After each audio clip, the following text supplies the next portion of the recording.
एक छोटे से गांव में दो अच्छे मित्र मोहन और रमेश रहते थे। दोनों एक दूसरे के साथ ही समय बिताते और गांव के जंगलों में घूमने जाया करते थे।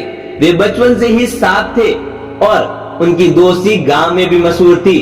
गांव के लोग अक्सर कहते थे कि इनकी दोस्ती की मिसाल कोई नहीं दे सकता।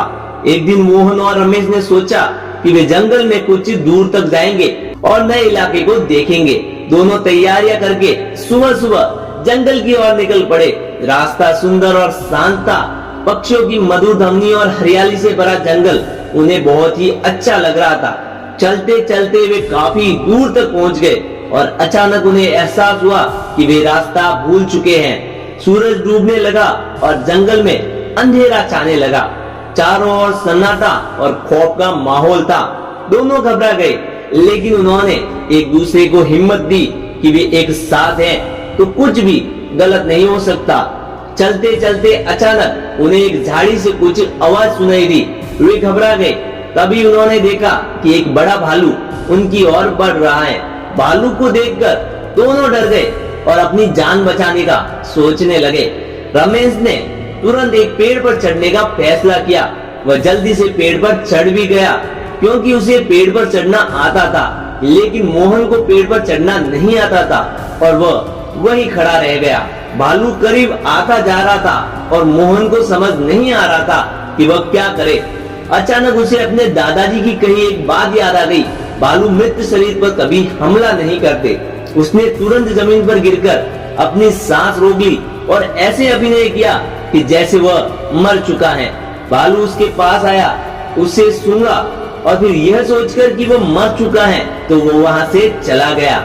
रमेश जो पेड़ पर बैठा था यह सब देख रहा था। जब भालू चला गया तो वह नीचे उतरा और हंसते हुए बोला, मोहन, भालू तुम्हारे कान में क्या कह रहा था? मोहन ने गंभीरता से जवाब दे दिया। भालू ने कहा कि जो दोस्त मुसीबत के समय तुम्हें अकेला छोड़ दे उस पर कभी भरोसा मत करना। रमेश को मोहन की बात सुनकर बहुत शर्मिंदगी महसूस हुई।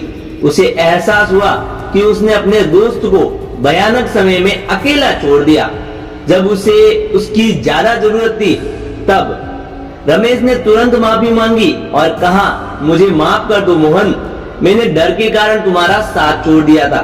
मुझे समझ में आ गया है कि सच्ची दोस्ती मुसीबत के समय ही पहचानी जाती है। मैं वादा करता हूँ तुमसे कि अब कभी ऐसा नहीं करूंगा।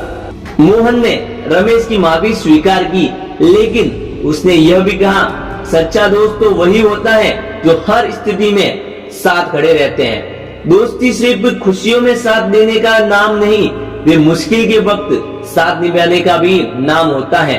उस दिन के बाद से रमेश ने सच्ची दोस्ती की अहमियत समझ ली और दोनों ने अपनी दोस्ती को और मजबूत बना दिया।